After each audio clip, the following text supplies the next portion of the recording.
Today, as we know what the championship matchups are in the AFC and NFC, and it was a really interesting weekend. We go into the weekend talking about the quarterbacks and the storylines of the quarterbacks. And look, you got last year's MVP, you got Patrick Mahomes, you got Aaron Rodgers, you got Josh Allen, you got the two old guys in Breeze and Brady. And a lot of the weekend had to do with defense. Defense showed up in 2020, 2021 NFL postseason. And last night, I hate to tell you, I'm not a I told you so guy, Boomer. I really don't want to be that person, but I hate to tell you that the Saints' loss yesterday was very on brand for them, and it didn't surprise me at all. It's another home playoff loss where they're favored again 3 years in a row. So, frauds! Frauds! In honor of Jerry Recco. Good morning, Boomer. How are you? Hey, good morning, G. And you know what? I stuck with the Saints all year long. Their defense played great yesterday. I know people will say, well, they got beat, so they didn't play all that great. Well, what they didn't do is they didn't get turnovers.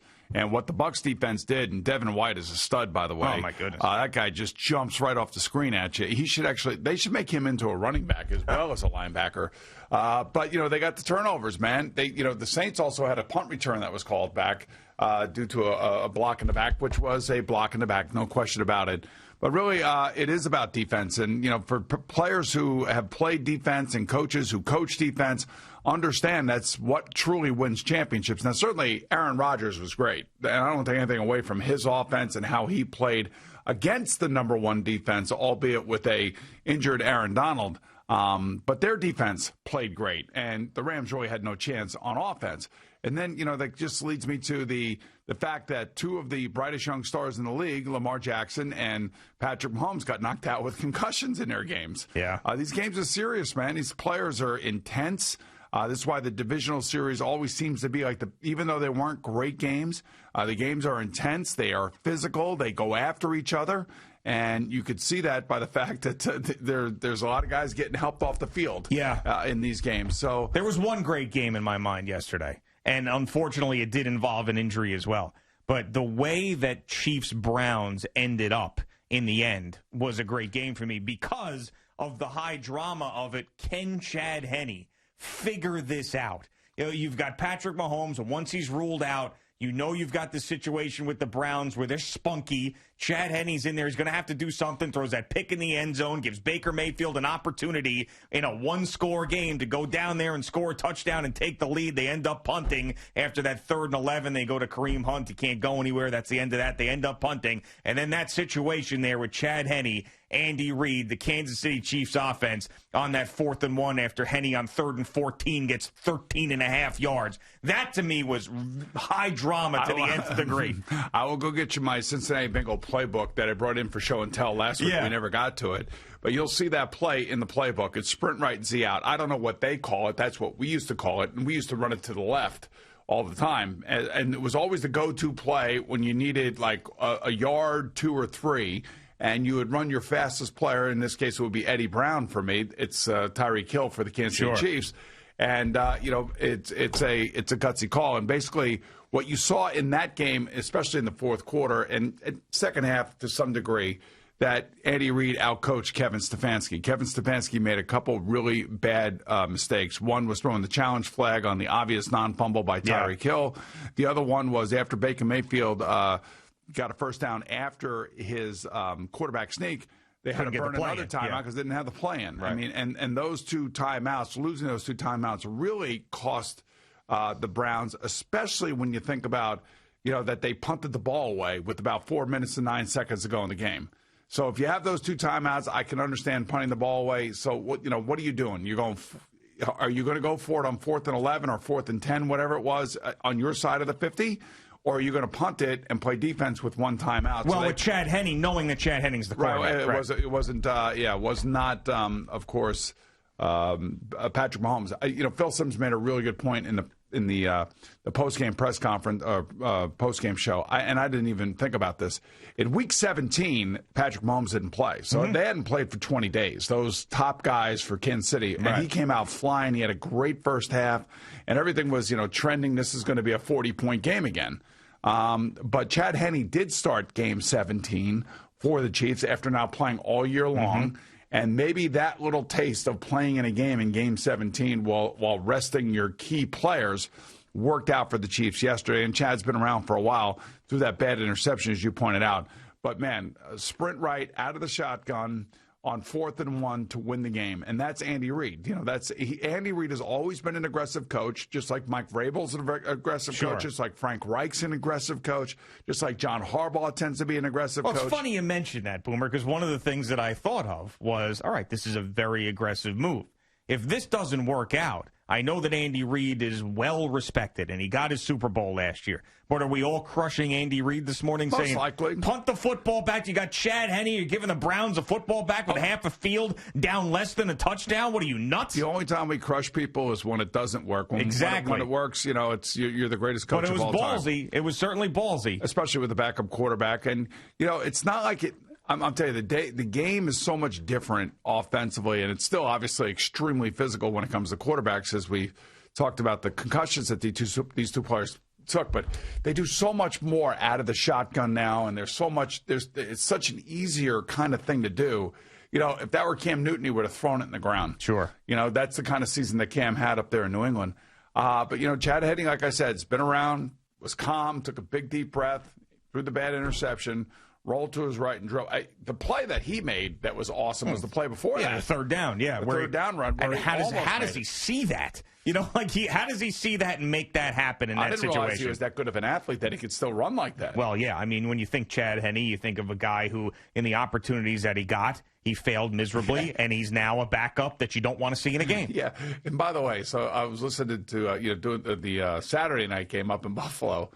You know, and Chris and Al are talking about, you know, oh, there's a breeze and all that other stuff. Mm-hmm. Like, obviously, two guys that have never played quarterback before in their lives. I think Chris actually did play, but it was in Florida where there was no wind. So when they're showing the flags, yeah, you know, I'm like, are you guys out of your mind? And I played in that stadium in conditions like that. It is like impossible. And like, if you are not mentally prepared to go into a game in those conditions and throw the ball, you're a mess. I think both quarterbacks really struggled throwing the ball, which really made me wonder why Greg Roman and the Baltimore Ravens wouldn't try to run the ball more, especially with the way the game started and how effective they were. And they're a bigger team than Buffalo, though. They put the ball in Lamar Jackson's hands, and then next thing you know, it's a 101-yard touchdown interception return, and you're like, what are they doing? Yeah, from a game plan standpoint, and this wasn't hindsight, this is watching it unfold. The Buffalo Bills just were head and shoulders ahead of where the Baltimore Ravens were. Now, I know that Brian Daboll and Josh Allen, you know, they didn't run the ball. It was just throw, but it was working.